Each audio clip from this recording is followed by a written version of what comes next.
Hello everyone, welcome to the channel. और आज की क्लास हमारी डेटाबेस मैनेजमेंट सिस्टम पे रहेगी।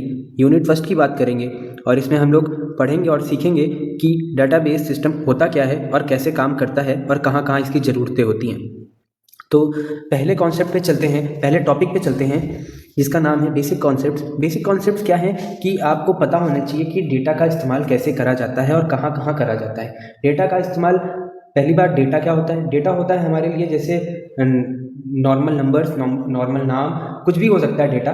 पर डेटा को इंफॉर्मेशन में चेंज करने के लिए क्या करते हैं कि फॉर एग्जांपल आप बहुत सारा रॉ मटेरियल लेके आते हैं तब एक प्रोडक्ट बनाते हैं। इसमें भी एक एग्जांपल बता दूं कि आप सब्जी लेके आए, मसाला लेके आए, ठीक है, तेल लेके आए, ठीक, उसको फिर सब्जी को चॉप करा, काटा पीटा, जो भी करा, ठीक है। उसके बाद फिर हम लोग एक बर्तन लेंगे जिसमें उस सब्जी को पकाएंगे, जो भी एक विधि होगी उसी के हिसाब से चलेंगे कि कुछ भी कहीं भी नहीं डाल सकते ना, एक प्रोसेस चलती है। तो फिर आखिरी में हमें सब्जी मिलती है। जो स्टार्टिंग में हमने सब करा ना, चॉप करा, बर्तन रखा, तेल डाला और उसके बाद फ्राई करा, ये सब जो हमारा है ये एक तरीके से डेटा है। पर जो बन गई है, जो सब्जी पूरी बनी बनाई हमारी डिश हो चुकी है, इसे हम इंफॉर्मेशन कहेंगे। और ऐसे ही डेटा और इन्फॉर्मेशन का रिलेशन है कि डेटा एक रॉ मटेरियल होता है या रॉ सब्सटेंस कह लो, उसको जब कंबाइन करते हैं मीनिंगफुल तरीके से तो वो एक इंफॉर्मेशन निकलती है। अब किस लैंग्वेज की तरफ चले तो डेटा क्या होता है? Raw fact and figures that have no meaning by themselves, जिनका कोई मतलब नहीं निकलता है बट कुछ ना कुछ वो फैक्ट होते हैं। इंफॉर्मेशन क्या होती है कि इंफॉर्मेशन प्रोसीड्स और organised data that carries meaning, जो कोई डेटा का मतलब निकालती है वो हमारे लिए इंफॉर्मेशन होती है। यहाँ पे एग्जांपल भी दिया गया कि 50 जॉन 2025। अब इससे तो हमें समझ नहीं आ रहा है कि इसका क्या मतलब निकलता है। तो जब इंफॉर्मेशन में हम लोग इसको बैठाएंगे तो हमें एक मतलब निकल के आएगा कि जॉन स्कोर्ड 50 मार्क्स। इसमें आगे ये भी लिख सकते हैं कि इन 2025, ठीक। तो ये हमें एक मीनिंग मिल गया कि जॉन ने स्कोर करे थे 50 नंबर 2025 में। आगे चलते हैं। नेक्स्ट हमारा फील्ड क्या होता है? फील्ड होता है a single piece of data about one attributes, जैसे कि नाम, रोल नंबर, एज, जगह, पीरियड, टाइम, ये सब। रिकॉर्ड क्या होता है? रिकॉर्ड होता है a collection of related field representing one entity. For example record, जैसे हम लोग एक स्टूडेंट का रिकॉर्ड रखते हैं, नाम रखते हैं, उसका रोल नंबर रखते हैं, डेट ऑफ बर्थ रखते हैं, ये सब। आपके स्कूल में भी आपकी अटेंडेंस होती होगी तो नाम लिखा रहता होगा, डेट ऑफ बर्थ लिखी रहती होगी, जेंडर लिखा रहता होगा, ठीक है। फिर नंबर जब हम लोग के आते थे एग्जाम्स में तो वो लिखा होता होगा कि इसमें इसके इतने नंबर है, इस सब्जेक्ट में इसके इतने नंबर है, ये सब हमारे रिकॉर्ड।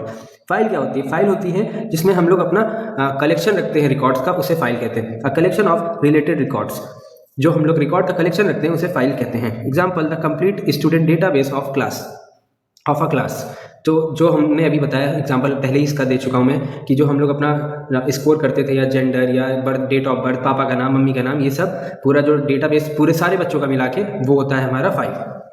पूरी क्लास का रिकॉर्ड रखना, एक बच्चे का नहीं, पूरी क्लास का, ठीक। डेटाबेस क्या होता है? डेटाबेस होता है structured collection of data stored in computer system so that it can be easily accessed, managed and updated. Database हमारा वो होता है जहाँ पे हम लोग अपने डेटा को स्टोर करते हैं, ठीक है, कंप्यूटर सिस्टम में, और जिसको हम लोग आराम से एक्सेस कर सकते हैं, जब चाहे तब एक्सेस कर सकते हैं, मैनेज कर सकते हैं, अपडेट कर सकते हैं, इरेज कर सकते हैं, ठीक है। ये हमारा होता है डेटाबेस। आई होप कि आपको समझ आ रहा होगा। चलते हैं नेक्स्ट टॉपिक पे, evolution and need for database system in business. अब इसकी ज़रूरत और एवोल्यूशन क्या हुआ वक्त बाय वक्त बिजनेसेस में। तो earlier businesses use paper based और फाइल बेस्ड सिस्टम। पहले के टाइम पे जो बिजनेस होते थे मोस्टली वो कागज़ पे लिखते थे, ठीक है, छोटे मोटे फाइल्स बना लेते थे अपने कंप्यूटर सिस्टम में, बट उतना अच्छा उस टाइम का सिस्टम नहीं होता था कि सब कुछ इतना मैनेज करा जा सके। और एक और प्रॉब्लम होती थी कि उस टाइम पे उतने स्किल्ड लोग भी नहीं थे, क्योंकि अब आपके पास कंप्यूटर नहीं होगा तो आप प्रैक्टिस कहाँ करेंगे। पहले इतना कंप्यूटर का सिस्टम भी नहीं था, चलन भी नहीं था। पहले आदमी खत लिखता था, अब मेल भेजने लगा, फिर व्हाट्सएप आ गया, फिर वीडियो कॉल आ गया। धीरे धीरे वक्त के साथ चीज़ें बदली। These systems were difficult to maintain and prone to duplication and inconsistency and loss of data। अब मान लो कि किसी फैक्ट्री में आग लग गई, ठीक है, वहाँ पे वो फाइल वाइल रखी हुई थी, वो सब जल के राख हो गई, तो एक तरीके से चला गया डेटा, लॉस हो गया।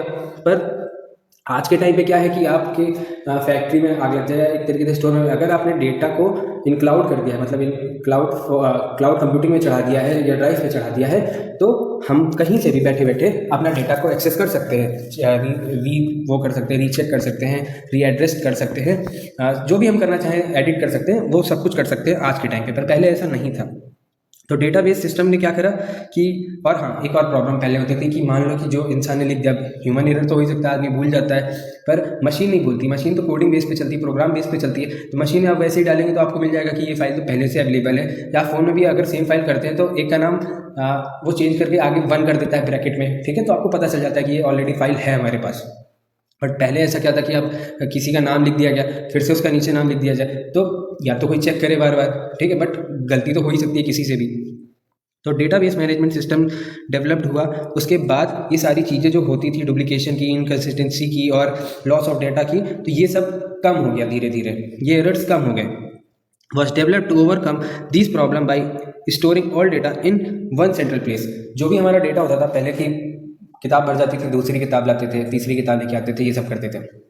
मान लो कि कहीं गए, वहीं भूल है, छूट गई वो किताब, अब आपके पास एक डेटा तो छूट गया, भूल जाइए आप उसको, फिर उसको दोबारा बनाइए, या नहीं आपको इस बार पूरी चीज़ें मिल पाई तो वो बनाने में भी प्रॉब्लम होगी। पर आज के टाइम पे क्या है कि एक ही जगह आप सारा अपना डेटा स्टोर कर सकते हैं, रख सकते हैं, तो एक ही जगह से आप उसे मैनेज कर सकते हैं। यही है हमारा डेटाबेस सिस्टम, ठीक है, database management system, DBMS। Need क्या हुई इसकी? नीड हुई कि डुप्लीकेशन को रिड्यूस करना, पहला, maintain data consistency and integrity, ठीक, ये डाटा मेंटेन करने में आप कंसिस्टेंसी रख सकते हैं, आपको रेगुलर आपके पास जो भी अपडेट आ रहा है आप तुरंत चढ़ा के वहीं वो चढ़ा सकते हैं। ऐसा नहीं है कि मान लो कि कोई दोबारा चढ़ाने जाओगे तो वहाँ पे डेटा आपकी मदद, वो सिस्टम आपकी मदद कर देगा कि आप ये डेटा ऑलरेडी चढ़ा चुके हैं, तो वो सारी चीज़ें, एरर्स जो होंगी वो बेयर मिनिमम हो जाएंगी, ठीक। To avoid quick data access and sharing, आप किसी को शेयर करना चाहें, अगर ये फाइल अभी मैं अपने टेलीग्राम पे डाल दूँ तो आप किसी को भी शेयर कर सकते हैं, पर पहले ऐसा नहीं होता था ना, मतलब आप एक ही फाइल को मल्टी लोगों को एक ही टाइम पे शेयर कर सकते हैं। पहले ऐसा थोड़ी ना होगा, अगर आपने एक किताब बना रखी, कॉपी बना रखी, तो वो एक टाइम पे एक ही इंसान देख सकता है ना, अब उसके आसपास बैठे हो तो बात अलग है, बट आप किसी को देंगे, वो अपने घर ले गया तो सबके घर तो पहुँच नहीं जाएगी, वो इंसान उसी के जो लेके गया उसी के घर पर रहेगी ना। ये चीज़ आप तुरंत शेयर कर सकते हैं, तुरंत एक्सेस कर सकते हैं, तुरंत एडिट कर सकते हैं, आज के टाइम पर ये है। To improve decision making through accurate information, अगर हमारे पास एक्यूरेट इन्फॉर्मेशन है तो डिसीजन मेकिंग में हेल्प करेगा।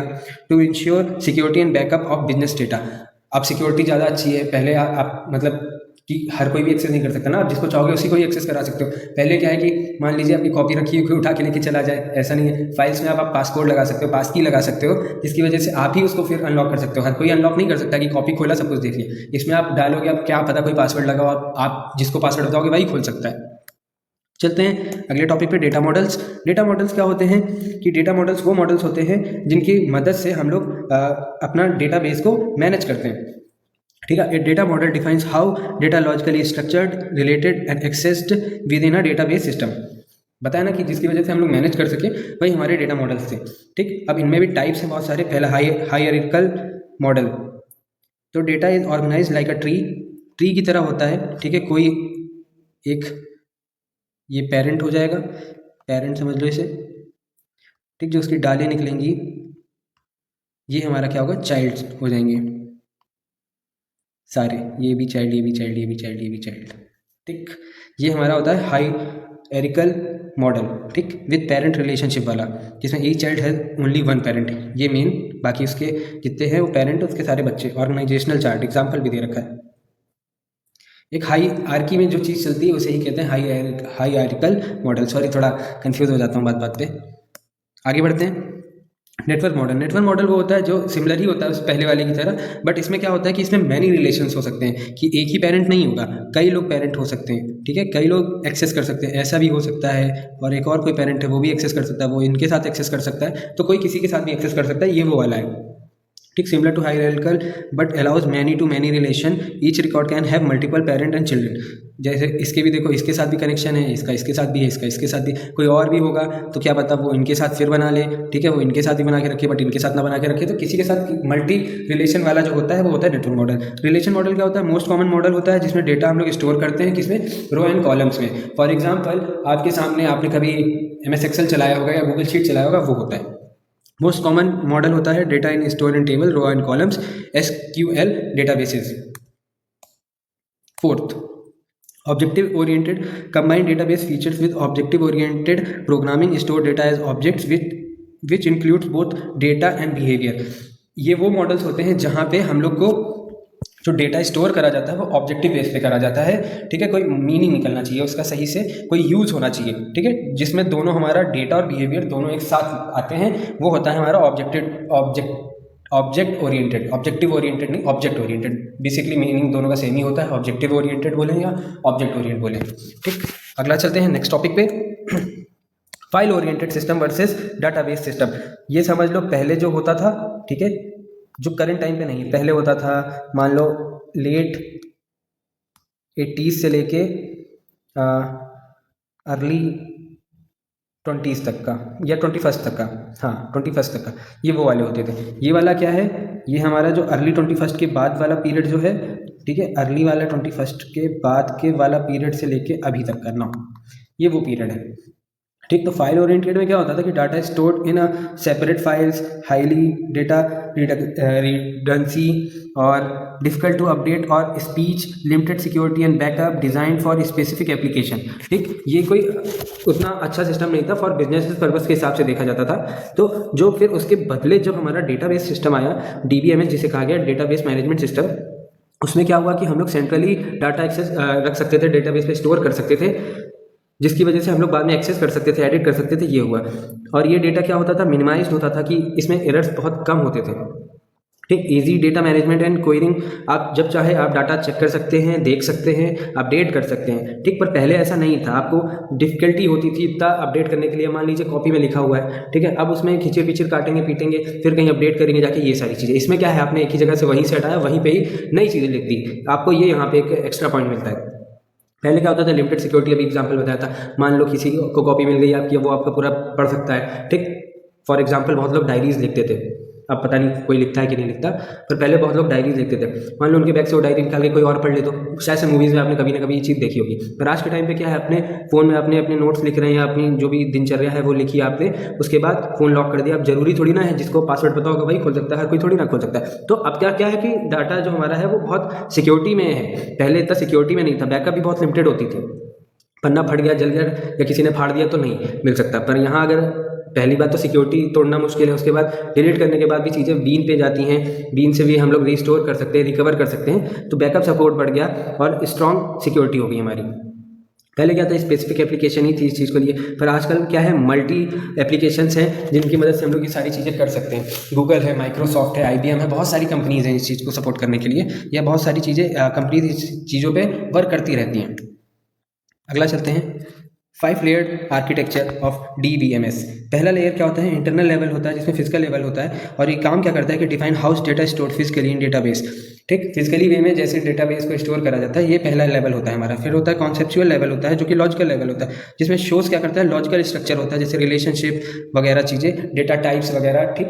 सिर्फ नाम नहीं, इसमें एक रिलेशन भी दिखेगा कि बच्चे के पापा का नाम क्या है, बच्चे की मम्मी का नाम क्या है, ये सारे एक रिलेशन एक तरीके से दिखाई देगा, एक लॉजिकल वे दिखाई देगा, ठीक। थर्ड क्या होगा, एक्सटर्नल लेवल होगा। एक्सटर्नल लेवल क्या होता है, जिसमें how data presented to difficult user, customize कर सकते हैं। अब मान लो कि हमने बच्चे का नाम बाद में रखा, पहले माता पिता का नाम रख दिया, ठीक। ये एक तरीके से जो भी अपना चाहे आप उस तरीके से प्रेजेंट कर सकते हैं। ये सबके लिए अलग अलग आंसर हो सकता है, ठीक है, बट एक बेसिक कॉमन चीज़ तो मिलनी चाहिए, ठीक है। उसकी डेफिनेशन नहीं चेंज कर सकते आप, पर प्रेजेंट करने के लिए तो अलग अलग चीज़ें हर इंसान अपने अपने हिसाब से। मान लीजिए अगर मैं हर बच्चे को एक ही टॉपिक दे दूँ, ठीक है, तो वो हर जो टॉपिक लेके आएगा आंसर तो लगभग सबका सेम ही होगा, बट लगभग सेम होगा ना, एक्यूरेट तो होगा नहीं, अगर जब तक वो बच्चा दूसरे बच्चे से छापे ना। अगर वो अपनी थिंकिंग रखेगा तो थोड़ा बहुत तो आंसर इधर इधर होगा ही होगा। यही बात है सीधा। Customize views for department and roles कि कस्टमाइज हो जाते हैं अपने, ये बिजनेस के हिसाब से बताया जा रहा है कि कस्टमाइज हो जाती है बिजनेस, मतलब कोई IT सेक्टर या किसी भी कॉर्पोरेट कंपनी में आप जाएंगे तो बहुत सारे डिपार्टमेंट होते हैं, उन हिसाब से उनके रूल्स के हिसाब से और डिपार्टमेंट के हिसाब से चीज़ें कस्टमाइज हो जाती हैं, रीचेंज हो जाती हैं। अगला चलते हैं, एप्लीकेशन ऑफ DBMS। ये यूज़ कहाँ करा जाता है उसकी बात करी जा रही है। यूज़ कहाँ होता है, एवरी सेक्टर, आज के टाइम पे तो हर जगह, ऑलमोस्ट हर जगह, टीचिंग हो, कॉलेज हो, हॉस्पिटल हो, बैंक हो, हेल्थ केयर हो, ई-कॉमर्स हो, हर जगह देखो बैंकिंग, पहला bank customer record, transaction and ATM system, हर जगह आपको पर्ची मिली जाती है, देख ही लेते हैं, डाटा आपका चढ़ा ही होता है कि कितना पैसा आ रहा है, कितना जा रहा है, तुरंत मैसेज आता है, तुरंत कोई आप पेमेंट करेंगे तुरंत मैसेज आ जाएगा कि हाँ आपने इतना रुपये दे दिया है अगले को, या जिसके पास जाता है तो लिख के आ जाता है कि इन्होंने इनको इतने रुपये भेजे हैं। नहीं भी है, कई बार यूज़र का नाम नहीं आता तो सीधा लिख के आ जाता है कि इतना अमाउंट क्रेडिट हो गया है या इतना अमाउंट डेबिट हो गया है। एजुकेशन में स्टूडेंट का डेटाबेस तो हमेशा से ही रखा जा रहा है स्कूल कॉलेजेस में। अगर आप पढ़ेंगे, अभी फॉर्म भरेंगे एग्जामिनेशन का, तो उसमें भी यूज़ करेंगे आपका डेटा, आपको वहाँ पे पूरा दिख जाएगा, क्या नाम है, कहाँ रहते हैं, फ़ोन नंबर, ईमेल, सब कुछ। ठीक। हेल्थ केयर में क्या होता है, पेशेंट रिकॉर्ड्स रखे जाते हैं, मेडिकल हिस्ट्री उनकी रखी जाती है कि पहले कभी कोई बीमारी थी नहीं थी, उस हिसाब से उनका ट्रीटमेंट करा जाता है। ई कॉमर्स, जहाँ पे ई कॉमर्स तो बहुत ही ज़्यादा फेमस है। आप मान लीजिए आपने अमेज़ॉन से कोई सामान मंगाया, वहाँ पे अपनी पहले डिटेल दे के रखते हैं, तो वो अपने डेटा दे दिया, इन्फॉर्मेशन दे दिए। ठीक है। उसके बाद आप अपना जो प्रोडक्ट मंगाते हैं उसकी आपको इन्फॉर्मेशन एक्सेस मिल जाती है कि ये प्रोडक्ट वहाँ से चलेगा, इतने दिन पहुँचेगा, या जहाँ धीरे धीरे हेडक्वार्टर से आपके घर के आसपास पहुँचते पता चल जाता है कि अरे आज तो मेरे बगल वाली सिटी में आ गया या मेरी सिटी में आ गया, तो वो आपको डेटा मिल जाता है। और जिस दिन आने वाला होता है उस दिन आपको मैसेज आ जाता है कि आज आपका पार्सल आने वाला है। गवर्नमेंट के पास तो आपका लगभग डेटा रहता ही है, आधार कार्ड हो, पैन हो, सब कुछ हो, तो आपका फ़ोन नंबर सब कुछ उनके पास है, और वो बना ही जब गवर्नमेंट रही है तो आप उनके पास तो आपका डेटा रहना ही रहना है। ठीक। वो कहाँ यूज़ करते हैं, सिटीजन रिकॉर्ड में इस्तेमाल करते हैं, टैक्स सिस्टम में करते हैं, आईडी डेटाबेस जैसे पैन, आधार, ये सब। 7 एडवांटेज और डिसएडवांटेज। एडवांटेजेस की तरफ पहले बात करते हैं। एडवांटेज क्या होता है, रिड्यूस क्या करता है, डेटा रिडेंसी एंड इनकंसिस्टेंसी को रिड्यूस करता है, ensure data security and integrity, जो ऊपर पॉइंट बताए थे वही, पर ऊपर डिसएडवांटेजेस की बात नहीं होती, पर डिसएडवांटेजेस की बात होगी। सपोर्ट्स मल्टी यूज़र, करता है कि एक टाइम पे बहुत सारे यूज़र्स को, जैसे ये अभी मैं आपको टेलीग्राम पे फाइल डालूँ, उसके बाद आप बहुत सारे लोगों को भेज दीजिए, तो एक ही बार में वो फाइल सब लोग पढ़ सकते हैं, देख सकते हैं। ईजी डेटा बैकअप कर सकते हैं, आराम से इसको बैकअप कर सकते हैं, सेव कर सकते हैं। स्टोर कर दिया एक जगह आपने, आपके पास फ़ोन आपका रिबूट हो गया या कहीं खो खा गया, तो आपने अपनी आईडी लॉगिन करी और उसके बाद पूरा डेटा आपने एक बार में ही जो भी आपने अपलोड करा था आप रिकवर कर सकते हैं, उसे बैकअप ले सकते हो। Efficient data sharing and management, आराम से आप किसी को शेयर कर सकते हैं, मैनेज कर सकते हैं, ये इसकी सबसे बड़ी खासियत है। डिसएडवांटेज क्या है, highly initial cost of software and hardware. अब जो भी ड्राइव चलाता होगा उसे पता होगा कि खर्चे तो हैं। ठीक है। खर्चा कैसा है कि 15 GB तक का तो फ्री है, उसके ऊपर का डेटा चढ़ाएंगे तो गूगल आपसे पैसा मांगता है। ठीक। दूसरा क्या है, रिक्वायर्ड स्किल्स स्टाफ चाहिए इसे मैनेज करने के लिए। सिर्फ यहाँ पे छोटी बात नहीं हो रही है, बिजनेस लेवल पे आप जाके सोचेंगे तो मैनेज करने के लिए हम लोग उसके लिए स्किल्ड एम्प्लॉयज़ को ही हायर करते हैं, हर किसी को नहीं दे सकते, और हर किसी को इसके बारे में नॉलेज भी नहीं होती है। आप सीखेंगे तभी आप आगे बढ़ सकते हैं। अपनी सीवी में डालेंगे कि हाँ मुझे टेक्निकल सपोर्ट आता है, ये आता है, वो आता है, मैंने MBA करा है, BTech करा है, जो भी करा है, उसी हिसाब से फिर आपकी सीवी देखी जाती है, फिर उस रोल के लिए आपको हायर करा जाता है। ठीक। System failure can effect all you. सबसे बड़ी बात है कि अगर सिस्टम ही फेल हो गया फिर तो सब यूजर्स को प्रॉब्लम हो सकती है। ठीक। लार्ज डेटाबेस में स्लो डाउन परफॉर्मेंस, अगर बहुत ज़्यादा डेटा हो जाए, बहुत बहुत बहुत बहुत बहुत ज़्यादा, तो आपका डेटा परफॉर्मेंस क्या होती है, वो धीरे धीरे गिरने लगती है। फॉर एग्जांपल मान लीजिए आप अपने लैपटॉप, कंप्यूटर में या फ़ोन में बहुत सारे ऐप्स खोल दो तो धीरे पड़ जाएगा ना आपका सिस्टम। ऐसे ही डेटाबेस वाला सिस्टम भी काम करता है, अगर बहुत सारा डेटा चढ़ा देंगे तो आपको खुद ही दिक्कत हो जाएगी एक्सेस करने में। इसी के साथ साथ ये टॉपिक हो चुका है ख़त्म। आपको आज की क्लास कैसी लगी मुझे ज़रूर बताइएगा। मिलते हैं नेक्स्ट क्लास में, तब तक के लिए जय हिंद, जय भारत, और अपने फीडबैक्स दे दीजिएगा कि आपको ये क्लास कैसी लगी, समझ आया कि नहीं आया। धन्यवाद।